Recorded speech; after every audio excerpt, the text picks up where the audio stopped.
நம்ம கட்சிக்காரங்களுக்கு தேர்தலை ஃபேஸ் பண்ண எக்ஸ்பீரியன்ஸ்லாம் இல்லை அப்படி இப்படின்னு சொல்லுவாங்க. நம்மளுடைய வேட்பாளர்கள் எல்லாருமே ரொம்ப சாதாரணமான குடும்பத்திலிருந்து வந்திருக்கிறாங்க. அவங்க பின்னாடி பெரிய பேக்ரவுண்ட்லாம் இல்லை அப்படி இப்படின்னு சொல்லுவாங்க. நான் அவங்க எல்லாருக்கும் ஒன்று சொல்றேன், ஒரு எம்எல்ஏனா எப்படி இருக்கணும்னு நான் சொல்றேன். ஒரு எம்எல்ஏன்றது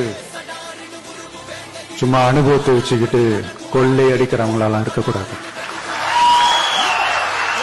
சும்மா அனுபவத்தை வச்சுக்கிட்டு சட்ட விரோதமா கல்குவாரியில ஈடுபடுறவங்களாலாம் இருக்கக்கூடாது. சும்மா அனுபவத்தை வச்சுக்கிட்டு கேள்வி கேட்கிற பிரஸ் ரிப்போர்ட்டர்ஸா தாறுமாறா தாக்குறவங்களாலாம் இருக்கக்கூடாது.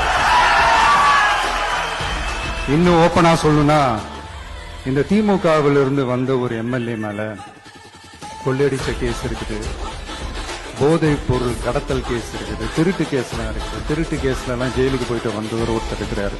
நீங்க கூட யோசிக்கலாம் அவர் யாரு அப்படின்னு. நீங்க யோசிக்கலாம் அந்த எம்எல்ஏ யாருன்னு உங்களுக்கு யோசிக்க தோணும். இன்னொரு க்ளூ வேணா நான் தரேன். அந்த திருட்டு கேஸ்ல உள்ள போயிட்டு வந்தவரை யாருக்கு எதிரா இந்த திமுக தேர்தலில் நிக்க வச்சாங்க தெரியுமா? இன்னைக்கு அவங்க கூட்டணியிலேயே மூச்சுக்கு 300 தடவை முட்டு கொடுக்கிற ஒரு மிகப்பெரிய ஒரு தலைவருக்கு எதிராக. அந்த தலைவரை தோக்கடிக்கணும்னு தான் 1996 அவருக்கு ஆப்போசிட்டா இந்த எம்எல்ஏ நிக்க வச்சாங்க. மரியாதை நிமித்தமா அந்த தலைவர் பேருங்க நான் சொல்ல வேணாம்னு நினைக்கிறேன்.